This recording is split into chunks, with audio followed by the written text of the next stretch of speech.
اب جب 7واں سال ہوا نبوت کا، اس وقت جو ہے میں ابھی وہ تبلیغ اسلام کے طرق کے اوپر نہیں آیا کہ ہر سال کس طرح صحابہ ایمان لاتے رہے، یعنی لوگ اسلام میں داخل ہوتے۔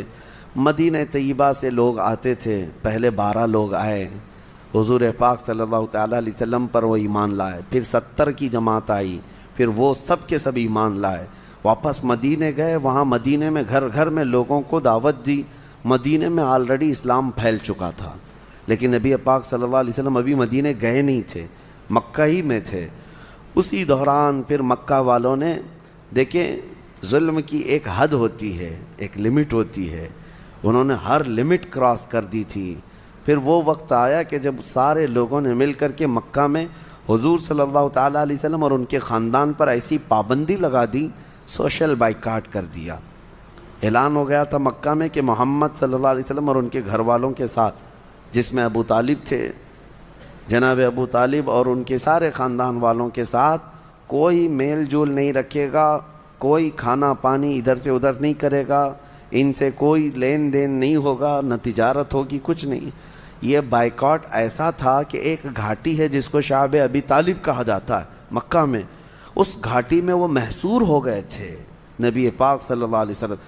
کھانے پینے کی چیزوں کی قلت اتنی بڑھ گئی تھی کہ رسول پاک صلی اللہ تعالیٰ علیہ وسلم ان ایام میں پتے کھاتے رہے، درختوں کے پتے کھاتے رہے اور چمڑے کو ابال کر کے اسی کو کھا لیا جاتا تھا۔ یہ ایام تقریباً 3 سال تک چلے۔ خود وہ مکہ والوں کو رحم آ گیا تھا، انہوں نے بیٹھ کر کے سارے لوگوں نے یہ میٹنگ کی کہ ہم لوگوں نے بہت زیادہ ان کے اوپر سختیاں کی ہیں کہ ہماری خاندان کے لوگ ہیں، قریش کے لوگ ہیں، اور وہ بھی والی کعبہ کے خاندان سے ہیں، متولی کعبہ کے خاندان سے ہیں۔ لیکن بعد میں سارے جو اچھی سوچ رکھنے والے تھے سبوں نے بیٹھ کر کے یہ بائیکاٹ کو ختم کرنے کا فیصلہ کیا، لیکن وہ بھی بائیکاٹ ختم ہونے کو 3 سال لگ گئے۔ 3 سال لگ گئے۔ 3 سال تک نبی رحمت صلی اللہ تعالیٰ علیہ وسلم نے ان کی اذیتیں برداشت کیں۔ بہرحال میرے عزیزو، مکہ کے 13 سال فلی اسٹرگل کے دور ہیں، ہر سال تکلیفیں، ہر سال مصیبتیں برداشت کی گئی ہیں۔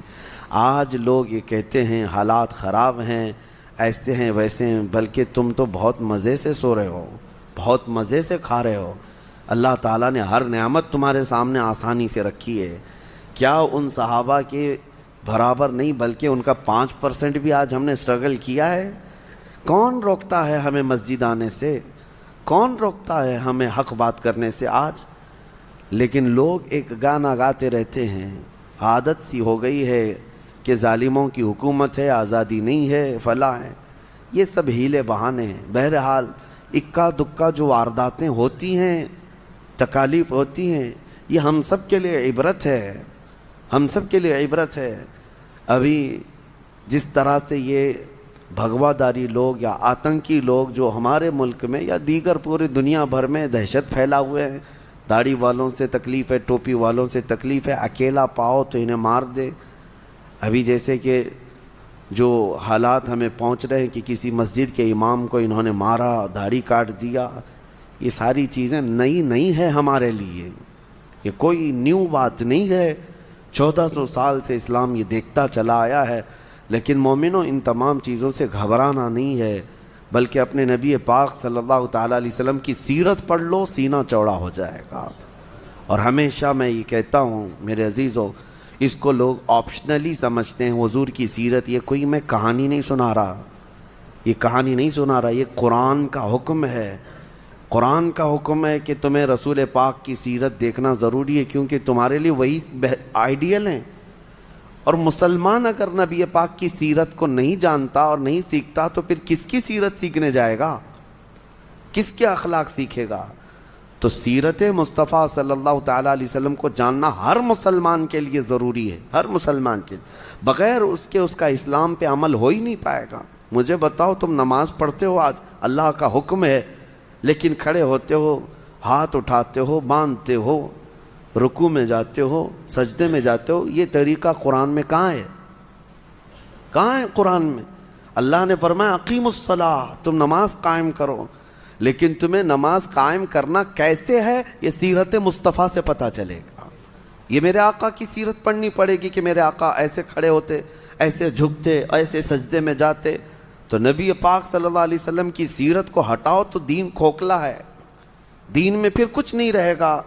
تمہیں ہر چیز کا اگر تفصیلی جواب چاہیے تو نبی پاک صلی اللہ علیہ وسلم کی سیرت ضروری ہے. لوگوں کو ایسا لگتا ہے کہ یہ کوئی آپشنلی چیز ہے، نہیں، یہ ہمارے لیے فرض عین ہے، ہر مسلمان کے لیے سیرت مصطفیٰ سیکھنا.